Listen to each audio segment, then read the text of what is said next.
You have some stats on the Marvel deal. Drop the Marvel deal knowledge. It might be one of the best purchases of all time. It has to be the best non-software purchase of all time.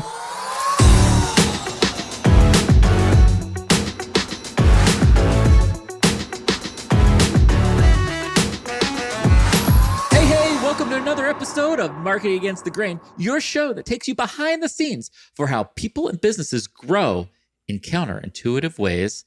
I am your host, Kipp Bodnar. I am joined as always by my friend and co-host, Kieran Flanagan. Kieran, today we are talking about some hot news, which is Bob Iger coming back to Disney. And can Bob Iger actually save Disney? Kieran, to the topic of the day, how would you feel to be fired via a quick phone call, totally abruptly? That's what happened. Bob Kopeck, the past Disney CEO, basically just got a call and was like, "You're out. Our lawyers will talk to your lawyers. See ya." Just boom. Bob Iger actually hired him.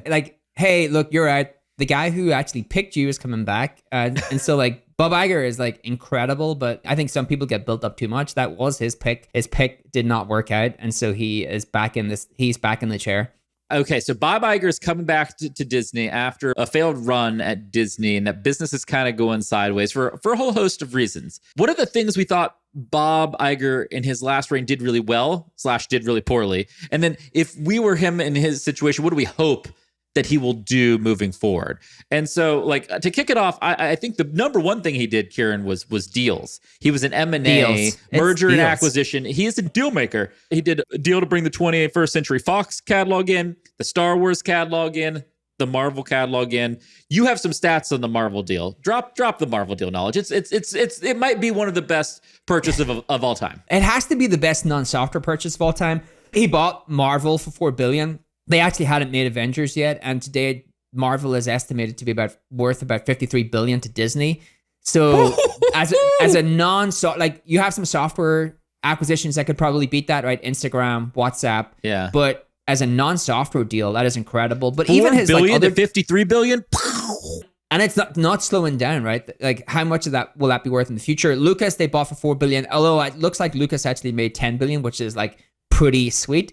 But they've already recouped that, so now they're in profit. And the other one that was really cool was Pixar, right? Oh yeah, they bought Pixar for $7 billion, and they've made in excess of $11 billion just from the box office alone, right? This doesn't count the subscribers they get through put in those shows on Disney Plus. Plus, you get the Pixar talent, you get all of that talent embedded within Disney. So really, really great deals. The one that I think is a question mark is the biggest deal he did, which is the 21st Century Fox. $71 billion. I'm not sure. I think that one is under across a longer time horizon to see if that works out or not. Yeah, look, I completely agree. So he did a bunch of deals, which for the vast majority part, we think he won, the majority of the deals. A couple are in question, but generally did well. And he left. This new regime kind of comes in, and Disney has really struggled. And one of the things you and I know is that anytime there's a leader in place in any organization, that leader has strengths and weaknesses. And what's good in that organization is because of the leader, and what's bad in that organization is because of the leader. And so Bob Iger created a bunch of problems. I think he picked somebody who didn't make those problems better, didn't come in and offset those problems, but now he's got to come back in and really fix his own problems, right? I was running through the problems. It seems like there's 4 clear problems, right? There's actually a really interesting problem. So one of the problems is sports. One of his problems is the sports rights deals. But it's not just, it's Gen Z and how they consume sports. And people ESPN used to be a big profit driver. Now it's a drag now on it's the business. It's a drag. And there's some really cool stats here. So Gen Z, only 47% of Gen Zs consider themselves sports fans today. And if you compare that against everyone else, it's 63%, non-Gen Z. The other one that is incredibly bad for anyone who's making money off sports, most sports companies make all of their money from live broadcasts. 52% of Gen Z said it's not important to watch the live sports if you're a fan. Man, Gen Z hates sports, baby. It's not that they hate sport. They don't think watching live sport makes you a fan. What they want to watch is the TikTok, the Instagram, the YouTube. They want to follow players, not teams. They want their sports distilled into short, really high drama moments. High drama moments, clips. They want to follow the players. That's one of his problems, right? ESPN is a huge problem for him. The other one is he has to fix movies and streaming. Their streaming service lost 1.5 billion last quarter. What have we learned about streaming? Wow, it is hard to make money because you're spending so much money on original content. Your margins are getting eaten away by competition. And there's also Marvel and Star Wars fatigue, right? Yes. Marvel, the year before he left Disney, they had 7 movies that made $1 billion at the box office. This year, they've had 2, right? So there's just this fatigue. And then the other thing that I know less about is there's a big problem with the parks. And there's a big problem. They try to like supplement their loss in subscription revenue through increased prices on the parks. They nickel and dime people at the parks, and their vibrant community of park visitors are angry. And I think this is a great lesson that I would double down on is when business gets going poorly, the worst thing you could do is tax your existing customers for your strategic mistakes. And that's what the Disney has done over the last 18 months, is that they've taxed essentially their park visitors to try to make up for some of their shortfalls in revenue from other parts of the company. That is a recipe for increasing a downward spiral, not getting out of it. On the streaming, I do wonder if what happens with streaming is it just starts to look like TV. Because the problem with streaming, for the most part, is the churn. And if you can just binge watch the entire thing and then churn off until something else comes on that you like and binge watch that, it sets the wrong kind of consumption habits. Whereas if you have to wait each and every week, and so you have more time where you can space out, like they can release something every 10 weeks because you're still there trying to catch your show over that course of 10 weeks. But then we're kind of reverting back to TV in some sense. But I do think fixing the streaming problem for Disney, because it's not just a Disney problem. They actually have what I thought was incredible. They have more subscribers than Netflix. Yeah. But the outlay on original content is so high that it's a really hard problem to fix. And I don't think you can fix it by just more deals. I think you outlined the problems really well, Kieran. I want to spend a couple minutes talking about what should happen, what should change in the future here. Because boy, there's some things to do. One of the things that they should do immediately is roll back all of the nickel and diming and taxing of those park attendees. You got to change the perception with your core base of fans and influencers, right? That's number one. Yeah. The second thing they have to do is I have a hot take for you, Kieran, and I don't know whether you're going to agree or disagree with me. In a world where Gen Z is becoming a bigger consumer and they want things packaged, like talent to report on sports and other things, isn't that important? Like, I think they can save a lot of money in talent, especially on the ESPN side of things. They've already made a bunch of cuts there. I think they can make way more cuts there and invest more in the right packaging and monetization of that packaging. So talent, I'd cut some talent costs at ESPN and other places. The other thing, when I think of Disney, the thing I think about is that they are a merchandising machine. It's like, cool, I make this movie. And then I get people to come to the park because they like this movie. I get people to buy merchandise because they buy this movie. I get people to watch the sequel because they like this movie, right? And they're masters at merchandising, and their merchandising schema has fallen apart, right? Because the movie theater industry was not what it was. So I have a controversial idea for you, Kieran. If you were Disney, would you buy a movie theater chain and try to reinvent the in-person communal content watching experience?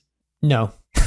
Okay. I would not. Then if I do not bet long-term on movie theaters. I'm not a bull on movie theaters. I think they get less important, not more important. But I know what you're saying is like, I think that there is a gap in a communal watching experience. And I would do something to try to solve that. I don't know if movie theaters are the right solve there, but I would test some things to figure out how we can create a communal consumption experience that's just not like two people on a couch at their house, you know? Yeah.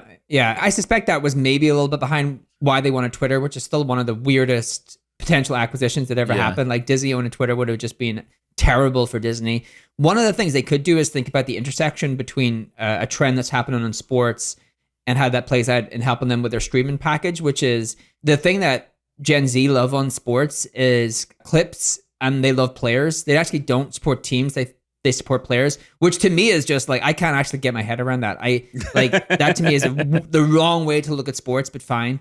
That's what they prefer, and from all the data that I've seen. And so what they could actually do is put their merchandising powers behind being able to make stars of their sports stars and use their streaming service to create shows around the sports stars and their best clips and all of those types of things. So they increase consumption on their subscription service with something that is probably a lot lower cost, and then increase the actual consumption of the sports itself, where they have a problem by trying to live in the Venn diagram between like streaming and sports and, you know, stars versus teams. That's the thing I would try to nail, because I think that helps to solve both sides of the problem. I'm gonna come at you with some crazy sauce here. You ready for this?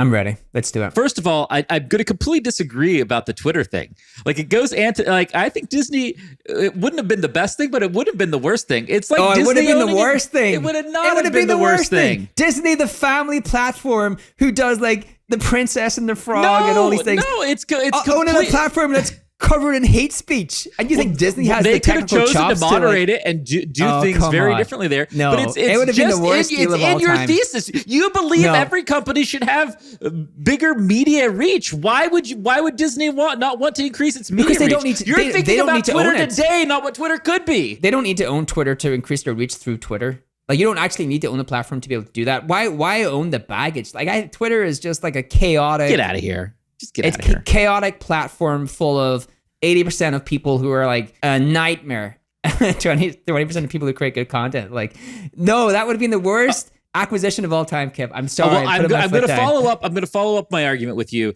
with a point of which I think would be one of the better acquisitions for Disney to make. Twitch. And I think you're going to agree with me. I can't buy Twitch. Amazon. It is, and it's not a media acquisition at all. Okay. You ready for this? I love you. Know I love M&A. Hypothetical M&A deals. Kieran loves nothing more than M&A gossip. I promise. Yeah, I love it. I love it. This is where I think Disney should buy Fanatics. Do you know what Fanatics is, Kieran? I don't actually even know what Fanatics is. Fanatics is a amazing business. So what they do is they handle all the on-demand merchandising for like all professional sports in America.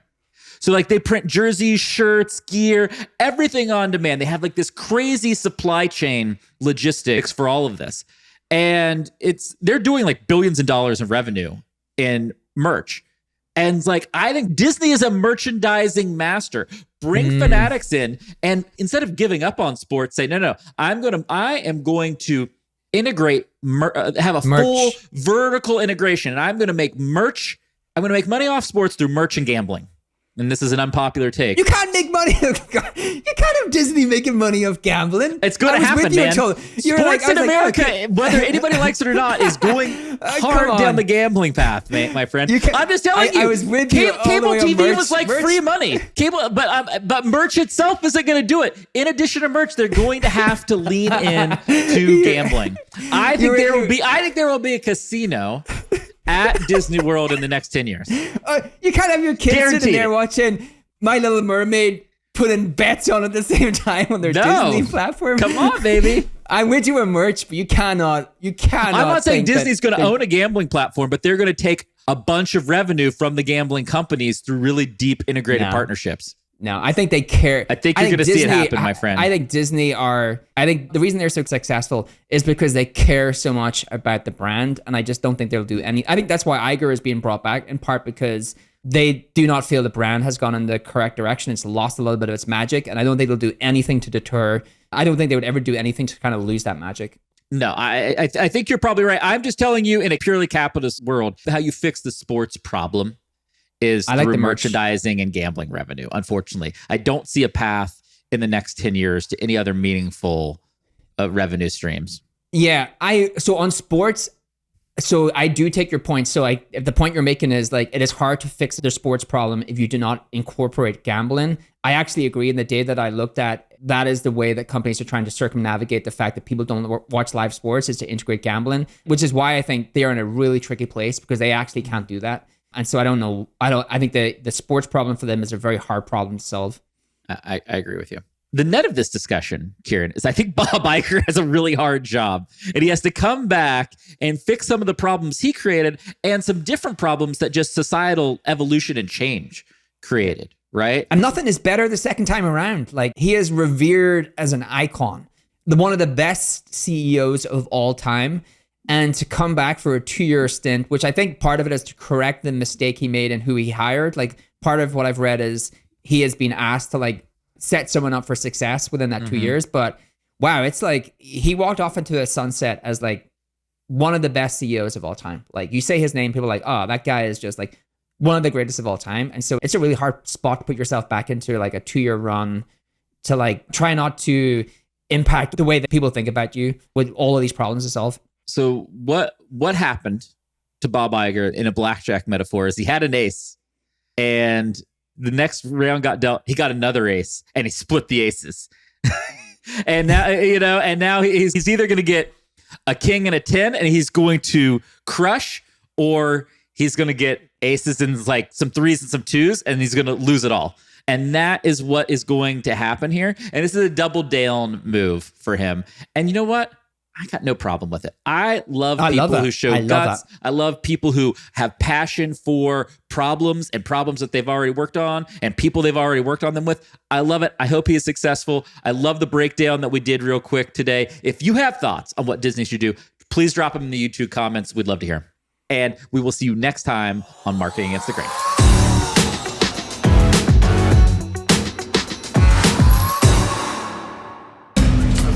This data is wrong every freaking time. Have you heard of HubSpot? HubSpot is a CRM platform where everything is fully integrated. Whoa, I can see the client's whole history, calls, support tickets, emails, and here's a task from 3 days ago I totally missed. HubSpot. Grow better.